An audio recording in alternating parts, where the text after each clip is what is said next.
नमस्कार दोस्तों, आयुर्वेद हमेशा जोर देता है कि आपकी हेल्दी डाइट कौन सी होनी चाहिए जिससे आपको हमेशा कोई भी बीमारी ना लगे या आपकी जो हेल्थ है वो हमेशा सही रहे। तो दोस्तों आज हम उसी टॉपिक पे बात करेंगे कि हमारे लिए आयुर्वेदिक न्यूट्रिशन डाइट कौन सी होनी चाहिए जिससे हमारे वात पित्त कफ तीनों दोषों को कंट्रोल किया जा सके और उसके साथ साथ हम सभी प्रकार की बीमारियों से बच सकें।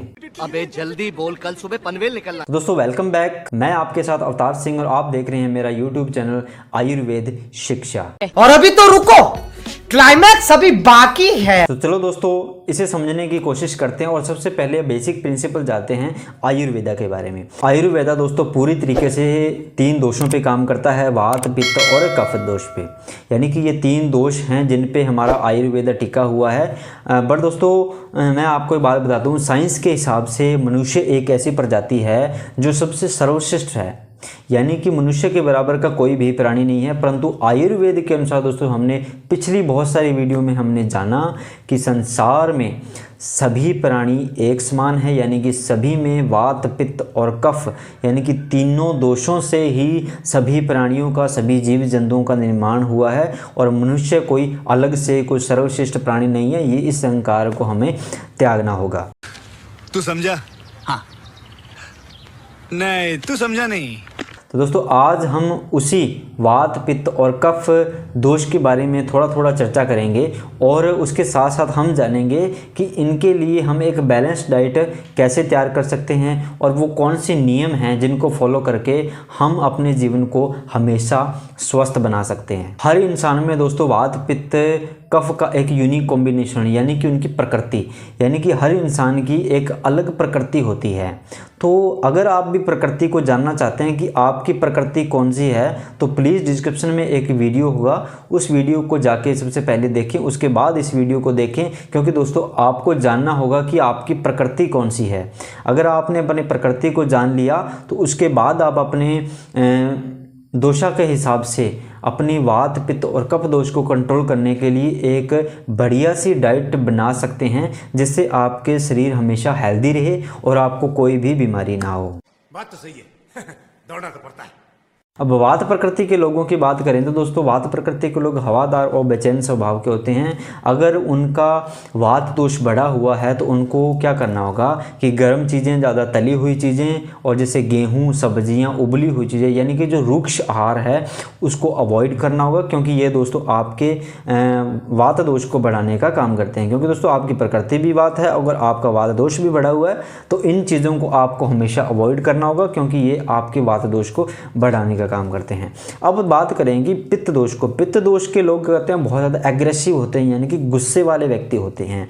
अगर वो बहुत ज़्यादा, अगर पित्त दोष के लोग तली चीज़ों का ज़्यादा सेवन करेंगे तो उनका क्या होगा, पित्त दोष बहुत ज़्यादा बढ़ जाता है। उनको हमेशा ठंडी चीज़ों का सेवन करना चाहिए जिनका तासीर ठंडी हो और जिनको देखने में ठंडी नहीं दोस्तों, जिनकी तासीर ठंडी हो उन चीज़ों को सेवन करना। जैसे ताज़ा फल हो गए, हरे पत्तेदार सब्जियां होंगी या सलाद हो गए, तो ऐसा चीज़ों को आपको खाना चाहिए। और स्पाइसी फूड से स्पेशल आपको दूर रहना है, क्योंकि ये आपके पित्त दोष को बढ़ाने का काम करते हैं। अब दोस्तों बात करते हैं कफ दोष पे।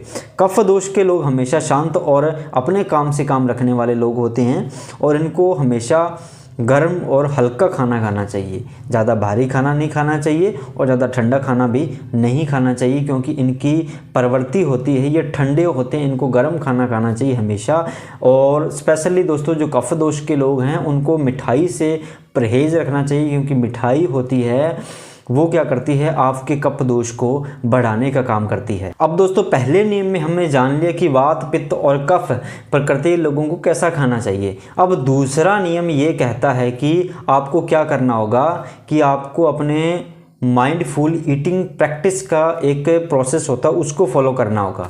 यानी कि माइंडफुल ईटिंग प्रैक्टिस है क्या, यानी कि ध्यानपूर्वक खाने का अभ्यास करना। यानी कि आयुर्वेद के अनुसार अगर आपको वात अपने दोषों को कंट्रोल करना है, वात दोष को, पित्त दोष को और कफ दोष को कंट्रोल करना, तो आपको डाइट, बैलेंस डाइट तैयार करनी होगी। और वो बैलेंस डाइट कैसे तैयार होगी, माइंडफुल ईटिंग प्रैक्टिस के द्वारा।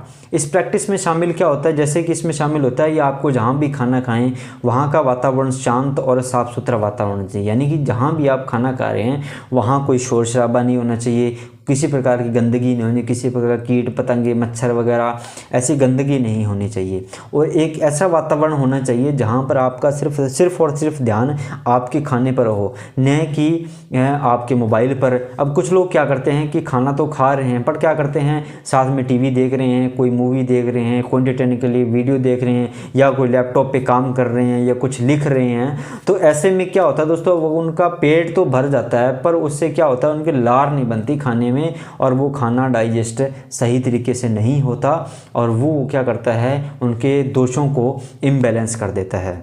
अच्छा, हमको सिखा रिया है। और तीसरा नियम दोस्तों, इसकी तीसरी पद्धति ये आती है आपको, अगर आपने अब यानी कि जो माइंडफुल ईटिंग प्रैक्टिस के लिए अच्छी एक प्रैक्टिस यानी कि एक प्रोसेस तैयार कर लिया है, तो उसके बाद आते हैं आयुर्वेदिक सुपर फूड। अब आयुर्वेदिक सुपर फूड क्या होते हैं? आयुर्वेदिक सुपर फूड होते हैं जो जब कभी भी आपके खाने में यानी कि न्यूट्रिएंट्स की या विटामिन्स की कमी हो जाती है तो उसमें क्या करते हैं, ये सुपर फूड उन न्यूट्रिएंट्स की और विटामिन्स की कमी को दूर करते हैं और उसके साथ साथ आपकी जठराग्नि को बढ़ाने का, आपके खाने को पचाने का और उसके साथ साथ शरीर के कई ऐसी जो क्रियाएं हैं उनमें काम करती हैं। जैसे कि अब सुपर फूड होते कौन से हैं? सुपर फूड जैसे कि आप बात करें हल्दी, घी, त्रिफला, तुलसी और एक्सेट्रा, यानी कि ये एक ऐसा सुपर फूड होते हैं जो आपके खाने को पचाने के साथ साथ आप में बहुत सारे न्यूट्रिएंट्स को करते हैं, न्यूट्रिएंट्स को आपके शरीर के अंदर डालते हैं और उसके साथ साथ आपके त्रिदोष को बैलेंस करने का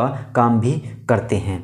और उसके साथ साथ दोस्तों इन बातों का अवश्य ध्यान रखें कि आपको इनका सेवन कैसे करना है, सुपर फूड का सेवन कैसे करना है। उसके लिए आप ज़रूर, हमारे चैनल पर बहुत सारी वीडियो हैं जिनमें बताया गया कि सुपर फूड का आपको सेवन कैसे करना है, तो उनका आप ज़रूर जाकर देखें कि आपको इनका सेवन कैसे करना है। उसके बाद आता है दोस्तों अगला नियम, यानी कि आप बैलेंसिंग अग्नि। अब जैसे कि हमने सुपर फूड का जान लिया तो उसके बाद आता है नियम, आता है बैलेंसिंग अग्नि, यानी कि आपकी अग्नि को बैलेंस करना होगा। अब अग्नि को बैलेंस कैसे करोगे? अगर आपको अपने वात पित्त और कफ दोष को कंट्रोल करना है तो अपनी अग्नि को बैलेंस करना होगा, यानी अपनी पाचन शक्ति यानी कि जिसे आयुर्वेद में जठराग्नि के नाम से भी जाना जाता है, तो उसको आपको क्या करना होगा, बढ़ाना होगा। अगर आपने अपनी जठराग्नि को बढ़ा लिया तो आप कुछ भी खाएंगे जो आपका बैलेंस डाइट है, कुछ भी नहीं दोस्तों, जो आपकी बैलेंस डाइट है उसको खाएंगे तो वो जल्दी से डाइजेस्ट हो जाएगी और उसमें जो भी इंग्रेडिएंट्स हैं, न्यूट्रिएंट्स हैं, विटामिन्स हैं, वो आपकी पूरी बॉडी में अलग अलग पार्ट्स में डिवाइडेशन हो जाते हैं और आप सभी बीमारियों से बच सकते हैं। झूठ बोल रहा है। और दोस्तों बात करें कि जठराग्नि को बढ़ाया कैसे जाए। अब उसको बढ़ाने के लिए आपको ओवर ईटिंग को परहेज करना है। ओवर ईटिंग यानी कि आपकी मान लो 2 रोटी की भूख है तो आप कम से कम 2 रोटी से कम खाइए। ऐसा ना हो कि आपके सामने स्वाद खाना रखा है, बढ़िया खाना रखा हो तो आप 4 रोटी खा लें।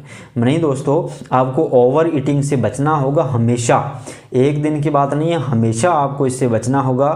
बात तो सही है। दौड़ना तो पड़ता है।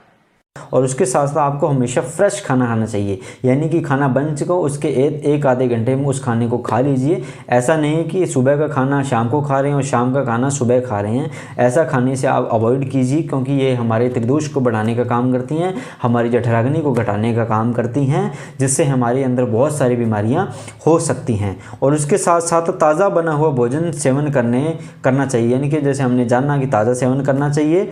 उसके साथ साथ इससे भोजन में धनिया, प्याज, जीरा, लहसुन, इन चीज़ों का समावेश होना बहुत ज़रूरी है, क्योंकि ये दोस्तों हमारे त्रिदोष को कंट्रोल करने का बहुत अधिक ज़्यादा काम करती है। और उसके साथ साथ आपको हमेशा गर्म पानी का सेवन करना चाहिए। अगर आप पॉसिबल नहीं कि पूरे दिन गर्म पानी का सेवन नहीं कर सकते तो दिन में एक बार, कम से कम एक बार आप कम से कम 5 से 6 बार उबले हुए पानी का सेवन करें, क्योंकि यह त्रिदोष नाशक होता है। 5 से 6 बार उबला हुआ पानी आपके त्रिदोष को बैलेंस करने का काम करता है और आपकी जठराग्नि को बढ़ाने का काम करता है। अगर आप दोस्तों इन पॉइंट्स को फॉलो करते हैं तो आप हमेशा अपने लिए एक बैलेंस्ड डाइट यानी कि आयुर्वेदिक बैलेंस्ड डाइट अपने वात पित्त और कफ दोषों को कंट्रोल करने के लिए घर पे बैठे खुद ही तैयार कर सकते हैं। बट दोस्तों उसके लिए आपको वात पित्त कफ दोष के गुण धर्म के बारे में जानना होगा और अपनी प्रकृति, आपकी प्रकृति कौन सी है, वात प्रकृति है, पित्त प्रकृति है या कफ प्रकृति है, तो उसके लिए भी हमने वीडियो के डिस्क्रिप्शन में वीडियो डाल दिया है और यहाँ पर आपको थंबनेल भी दिख रहा होगा कि आपकी प्रकृति कैसे जान सकते हैं आप। तो दोस्तों आज के लिए बस इतना ही। और दोस्तों अगर आप इस चैनल पर नए हैं तो वीडियो को लाइक शेयर और कमेंट करके बताना ना भूलें कि आज की वीडियो में जो भी आपको जानकारी दी गई वो आपको कैसी लगी, और वीडियो को लाइक शेयर कमेंट करना कभी ना भूलें। अगर आप इस चैनल पर नए हैं तो चैनल को सब्सक्राइब करके वीडियो को लाइक कर दीजिए और चैनल के जो बेल आइकन है उसको भी दबा दीजिए। तो दोस्तों आज के लिए जय हिंद, जय भारत।